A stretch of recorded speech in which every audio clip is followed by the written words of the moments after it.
अस्सलाम वालेकुम, कैसे हैं आप सब। उम्मीद करता हूं कि आप सब खैरियत से होंगे। एक मरतबा फिर मैं आ गया हूं आपकी खिदमत में, मोहम्मद मुस्तफ़ा मलिक। और अल्लामा इकबाल ओपन यूनिवर्सिटी के एग्ज़ाम स्टार्ट हो चुके हैं और आप सबके लिए एक अच्छी खुशखबरी है कि हमेशा की तरह मैं आपके लिए लेकर आया हूं बहुत ही अच्छा फाइनल गैस पेपर। वो फाइनल गैस पेपर जो बिल्कुल अभी एग्ज़ाम में आ जाएगा।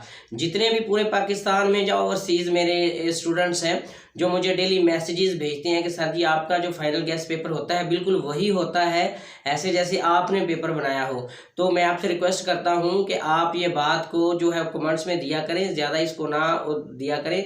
मुझे बाज़ औक़ात यूनिवर्सिटी से भी कॉल आ जाती है कि आपका जो गैस पेपर फाइनल होता है वो ऐसे होता है जैसे हमने पेपर दिया वही है। तो इसलिए आप सबके लिए ये एक खुशखबरी होती है। तो आज जो है मैं गेस्ट पेपर आपको दे रहा हूँ 1424 का। ये इंग्लिश की बुक है, कोड है 1424, अल्लामा इकबाल ओपन यूनिवर्सिटी। ठीक है, तो ये आज मैं आपको वो गेस्ट पेपर देने वाला हूँ। ये फाइनल गेस्ट पेपर है जो इंशाल्लाह ताला बिल्कुल एग्ज़ाम में आएगा। काफ़ी जो स्टूडेंट्स हैं उनका एक ही मसला होता है कि वो कहते हैं सर हमें ना बीए की जो 1423 और 1424 की इंग्लिश है इसकी समझ नहीं आती। ये थोड़ा सा एडिशनल जो है वो कंसेप्चुअल जो पेपर होता है हमें इसकी समझ नहीं आती कि पेपर कहाँ से आया है। तो आज मैं आपको एक ऐसे सिर्फ 7 से 8 क्वेश्चंस बताऊंगा जो आपके फाइनल पेपर में आएंगे 1424 में। तो आज 1424 का मैं आपको गैस बता रहा हूँ। इसके अलावा मैंने आपको एक खुला ओपन एक ऐलान किया हुआ है कि मैं हर वीडियो में अपना नंबर भी देता हूँ। आपको किसी भी सब्जेक्ट का कोई भी गैस पेपर चाहिए आपने सिर्फ मुझे व्हाट्सएप पे मैसेज करना है, अपना नाम बताना है, सिटी का नाम बताना है। मैं इंशाल्लाह आपको वो फाइनल गैस पेपर उस कोड का दूंगा जिस कोड का आपको पेपर चाहिए। और हमेशा की तरह मैं आपसे कहता हूँ कि हमने एजुकेशन को फ्री लॉन्च करना है पूरे पाकिस्तान में और इसके लिए आपने मेरा साथ देना है। मेरी कोई भी वीडियो अब तक पहुंचे तो आपने दोस्तों में उसको ज़रूर शेयर किया करो, क्योंकि मैं guest paper final paper notes देने के कोई चार्जेस नहीं लेता हूं अल्हम्दुलिल्लाह। और पूरे पाकिस्तान में मैं वाहिद यूट्यूबर हूं जो बिल्कुल फ्री ऑफ कास्ट जो है आपको गेस्ट पेपर देता हूँ। मैं ओपन यूनिवर्सिटी का ट्यूटर भी हूँ, उनका नुमाइंदा भी हूँ, गाइडर भी हूँ। तो कोई भी आपको इन्फॉर्मेशन चाहिए हो तो आप मुझसे फ्री ऑफ कॉस्ट ले सकते हैं। तो आज मैं आपको 1424 का जो है वो गेस्ट पेपर देने वाला हूं। ये 7 से 8 क्वेश्चंस हैं और ये बहुत ही इंपॉर्टेंट है। और जो आपका 1424 का इंग्लिश का गेस्ट पेपर ये पेपर होगा उसमें ये फाइनल जो गेस्ट पेपर है वो लगेगा। ये जितने भी मैं आपको क्वेश्चन बताऊंगा आपने ये अच्छी तरह नोट कर लेने हैं। अगर आपके पास शहर वालों का कंपलसरी इंग्लिश का खुलासा है, पायलट है, हेल्प बुक कोई भी है तो ये मैं उससे देने लगा हूँ, आपने वो ले लेना है। 7 से 8 क्वेश्चंस मैंने जस्ट आपको बताने हैं और इंशाल्लाह ताला वही पेपर आएगा। मैं हर वीडियो में भी अपना नंबर देता हूँ 03,037,2756। ये मेरा कॉन्टैक्ट नंबर है, आप व्हाट्सएप पे मुझसे बात कर सकते हैं। फ्री ऑफ कास्ट आपको फाइनल गैस पेपर मिलेगा। ठीक है जी, चलें जी वीडियो देखें, ज़रा गैस पेपर देखें और बाकी बातें होंगी बाद में। बहुत शुक्रिया।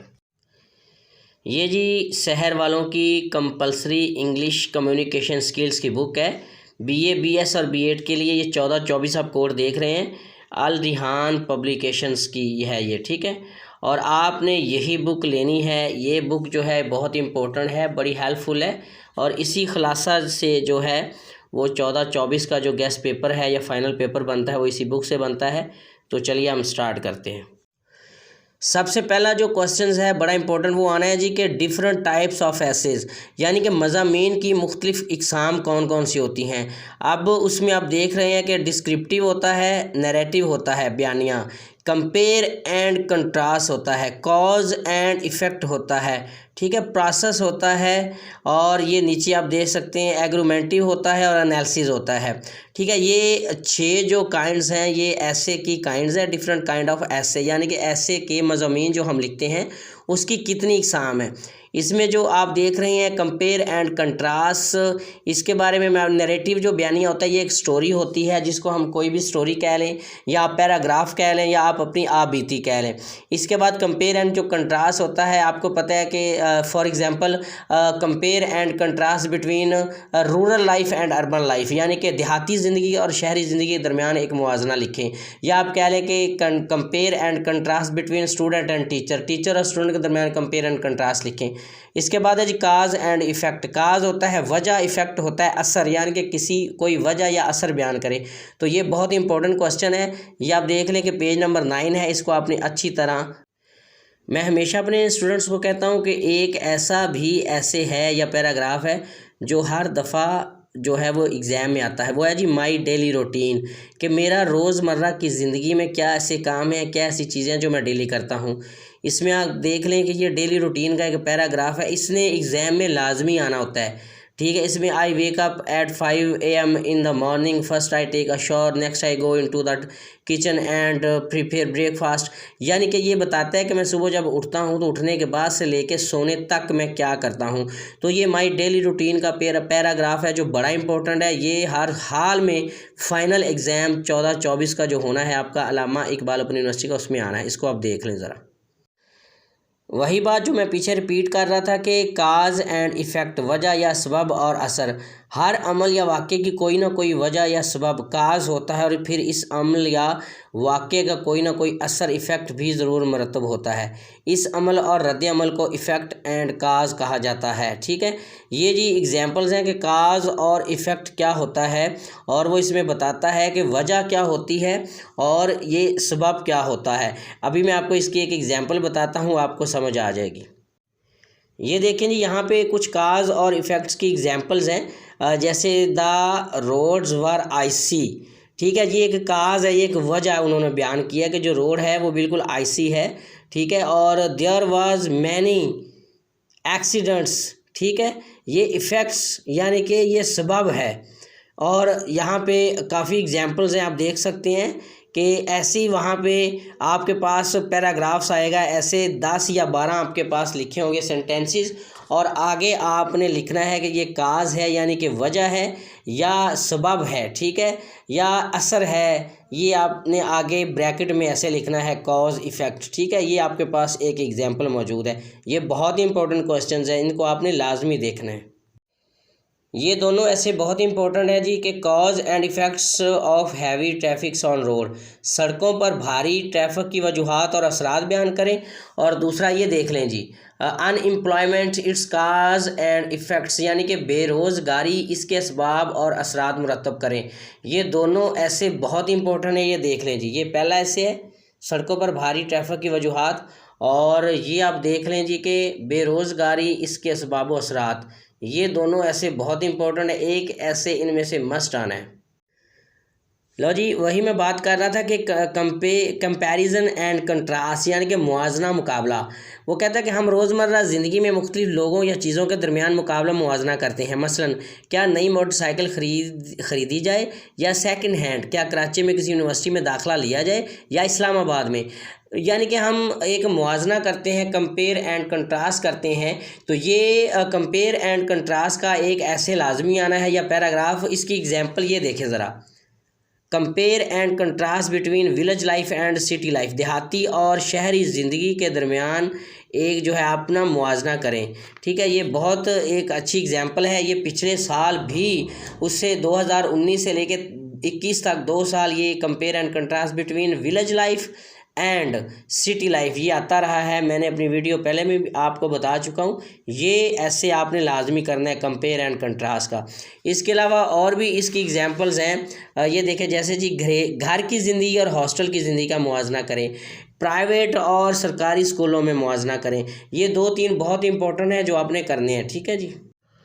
इसके बाद ये देखें जी, बड़ा इंपॉर्टेंट ये एक लेटर है जो हर दफ़ा आता है जी, लेटर टू द एडिटर, यानी कि एडिटर के नाम आपने एक लेटर लिखना है। इसका पूरा प्रोसेस, इसका तरीका, और इसमें जो भी मतन है, इसका जो भी पैराग्राफ के अंदर वर्ड्स हैं, सेंटेंसेस हैं, ये सारी चीज़ें इसके अंदर मेंशन है।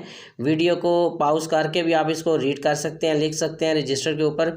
ये देखिए जी, ये बड़ा इंपॉर्टेंट है। ये पिछली दफ़ा भी आता है, लेटर टू द एडिटर, यानी कि एडिटर के नाम आपने लेटर लिखना है। ये देख लें ज़रा। ये जो चीज़ है ये तो डेफिनेटली आनी है। रस्मी और गैर रस्मी खतूत, इसको बोलते हैं फॉर्मल एंड इनफॉर्मल लेटर्स। इसका जो सबसे पहला ये लेटर है, यही बहुत इंपॉर्टेंट है कि वालिद या वालदा के नाम ख़त लिखना है जिसमें अपनी तालीमी कारकर्दगी के बारे में बताना है। ठीक है, लेटर टू फादर और mother about progress in your study. ये देखें जी, ये लेटर हर बार आता है। इस दफ़ा इसके बहुत ज़्यादा चांसेस हैं ये लेटर के आने के। इसको आप ज़रा देख लें, अच्छी तरह रीड आउट कर लें, इसको रजिस्टर के ऊपर भी लिख लें। इसके अलावा मैं आपको बताता हूँ, ये देखें जी, एक ये लेटर है, अपने चचा के नाम एक रस्मी खत लिखे और अपने गैर शाइस्ता रवैये पर माजरत कीजिए। और ये एक लेटर है जी कि दोस्त के नाम खत, उसके यहाँ क़याम के दौरान मेहमान नवाज़ी शुक्र। लेकिन ये जो पहला ख़त मैं आपको बता रहा हूँ कि वालिद या वालदा के नाम खत, जिसमें आप अपनी तालीमी कारकर्दगी के बारे में बताएं, ये बहुत जो है इंपॉर्टेंट लेटर है, ये आप देख लें ज़रा।